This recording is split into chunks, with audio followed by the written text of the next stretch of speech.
घराबाहेर पडल्यावर लाईफ तुम्हाला रोज एक नवीन लेसन शिकवते आणि आजचा लेसन आहे सिक्रेट्स बिहाइंड द स्माइल. कोकणात येऊन मला फक्त 6 दिवस झाले आहेत आणि कालच लिफ्ट मुळे डॉक्टर अविनाश सरांसोबत माझी ओळख होते आणि ते मला त्यांच्या घरी इन्व्हाइट करतात. घरी आल्यावर सरांबद्दल मला अजून काही गोष्टी माहित पडतात. मस्त जादू दाखवतो, जादू. आता मॅजिक काय असू शकते? मी बाबांनी 96 मध्ये घेतलेली त्यांची पहिली गाडी. सरांच्या वडिलांची पहिली बाईक. बाबांनी दिली होती ऍक्च्युली त्याला.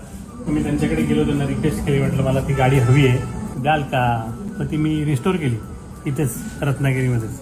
त्याला घुमले जाएंगे. सर सांगतात त्यांचं एक क्लिनिक पण आहे आणि ते सुद्धा मला दाखवायला घेऊन जातात. जर तुम्ही डॉग, कॅट किंवा कोणतेही अॅनिमल लव्हर्स असाल तर तुम्ही ह्या सरांना नक्कीच ओळखत असणार. हा त्यांचा मुलगा अथर्व. प्राण्यांवरचं प्रेम ह्या दोघांचं इतकं आहे की एका रात्री 12:30 वाजता सरांना एक कॉल येतो. बिलीव्ह मी, भर पावसात तब्येत खराब असताना देखील सर आणि त्यांचा मुलगा 12 ते 20 किलोमीटर लांब त्याला इंजेक्शन द्यायला गेले. प्रत्येक अॅनिमल बद्दलची लॉयलिटी आणि त्यांच्यावरचं प्रेम तुम्हाला नक्कीच या दोघांमध्ये दिसून येईल.